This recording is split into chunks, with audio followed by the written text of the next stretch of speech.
Right welcome back to the debate. Ramakrishna గారు నమస్తే అండి. నమస్కారం వెంకటకృష్ణ గారు, అదే విధంగా మన ప్యానెల్ ఉన్న పెద్దలకి అందరికీ నమస్కారం అండి. రామకృష్ణ గారు, ఇవాళ కోర్టు ఒక స్పెషల్ సిట్ ని ఫామ్ చేస్తూ మీరు చూసారు, మళ్ళీ నేను రిపీట్ చేస్తాను. అసలు ఇవాళ టైం కొద్దిగా ఇబ్బందిగా ఉంది, అడ్జస్ట్ అవ్వట్లేదు.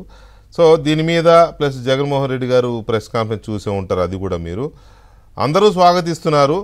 కానీ వైసీపీలో మాత్రం స్వాగతిస్తున్న పైకి లోపల ఎక్కడో ఒక కంగారు అనేది కనపడతా ఉంది. సో ఆర్డర్ మీద జగన్మోహన్ రెడ్డి గారి ప్రెస్ కాన్ఫరెన్స్ మీద మీ విశ్లేషణ, అభిప్రాయం. వెంకటకృష్ణ గారు, సార్ ఈరోజు ప్రతి ఒక్కరూ సత్యమేవ జయితే సత్యమేవ జయితే అని చెప్తున్నారు, ఒక్క జగన్మోహన్ రెడ్డి తప్ప. ఇక్కడ మార్చాల్సింది ఏజెన్సీలను, ఆఫీసర్లను కాదండి, వైఎస్ఆర్సీపీ నాయకుని మార్చేయాలి. ఎందుకు ఈ మాట అంటున్నానంటే, వైఎస్ఆర్సీపీలో మన వైవి సుబ్బారెడ్డి స్టేట్మెంట్లు కానీ, ఇతర వాళ్ళ పెద్దలకు సంబంధించిన స్టేట్మెంట్లు కానీ అవన్నీ చూస్తున్నప్పుడు వాళ్ళు అందరూ కూడా హ్యాపీగా స్వాగతిస్తున్నాము, ఇది మా మంచిగా జరిగింది, మా పార్టీనే విన్ అయింది, మా వైపే సుప్రీంకోర్టు ఉంది అని వాళ్ళు చెప్పుకుంటూ వస్తుంటే, జగన్మోహన్ రెడ్డి గారేమో రివర్స్ లో వెళ్ళాడు. ఆయనకి రివర్స్ టెండరింగ్ అనేది అలవాటు అయిపోయింది కాబట్టి ఆయన రివర్స్ గేర్లోకి వెళ్తున్నాడు. ఇక్కడ సుప్రీంకోర్టు వాళ్ళు ఒక రకంగా లాస్ట్ అడ్జర్న్మెంట్ లో చెప్పినటువంటి పదాలు ఏవి కూడా ఈ ఆర్డర్లో వాడకపోవడం అన్నది చాలా ఆలోచించదగ్గ పరిణామం. ఎందుకు ఈ మాట అంటున్నానంటే, ఈ ఆర్డర్ను ఒకసారి కంప్లీట్ గా it is the very precise and clear order. ఈ మాట ఎందుకు అంటున్నానంటే, వాళ్ళు సూటిగా చెప్పేశారండి.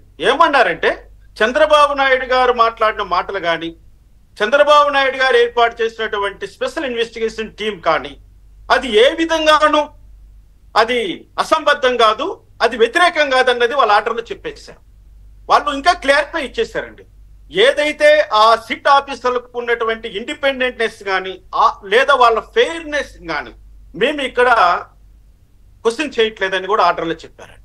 ఇంతకంటే వైసీపీ వాళ్లకు చెంపపెట్టు ఏముంటుందని నేను అడుగుతున్నాను. అసలు మీరు అడిగిన రిలీఫ్ లో ఏదైనా సుప్రీంకోర్టు మీకు రిలీఫ్ ఇచ్చిందా? ఇవ్వలే.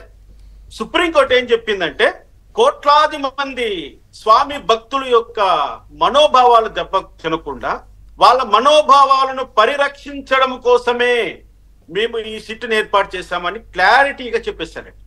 అంటే ఇక్కడ అందుకే వాళ్ళు ఇది రాజకీయంగా కోర్టును మీరు వాడుకోకూడదు ఫీల్డ్ గాని అనడంలో కూడా వాళ్ళ ఉద్దేశం ఏంటంటే, వీళ్ళ పిటిషనర్స్ ఉన్నటువంటి రాజకీయ దురుద్దేశాలకు ఈ యొక్క కోర్టు అన్నది వేదిక కాకూడదు అన్నది కూడా అందులో క్లారిటీగా చెప్పేశారు. ఇక్కడ ఇంకా జరగవలసినటువంటి ప్రక్రియ కొంచెం క్లిష్టతరంగా ఉంటుంది వెంకటకృష్ణ గారు. నేను ఎందుకు ఈ మాట అంటున్నానంటే, పూర్వకాలంలో అంటే పూర్వపరంలో ఇటువంటి సిచ్యువేషన్ ఒకటి అరైజ్ అయిందండి. ఆ రోజుల్లో నాన్ కాంగ్రెస్ గవర్నమెంట్ సెంట్రల్ లో ఉన్నప్పుడు రాజీవ్ గాంధీ గారి యొక్క అసాసినేషన్ జరిగింది. నేను అప్పుడు చాలా చిన్నపిల్లవాడిని, కానీ నేను అదైతే కేసును అయితే అంతా ఫాలో అయ్యాను. ఆ టైంలో తమిళనాడు గవర్నమెంట్ ఏర్పాటు చేసిన సిట్ ఇన్వెస్టిగేషన్ తర్వాత supreme court CBI chief Karthikeyan CBI ద్వారా ఇన్వాల్వ్ అయినటువంటి సిబిఐ ఆఫీసర్లు ఈ ఇద్దరు కలిపి ఫైల్ చేసినటువంటి ఛార్జ్ షీట్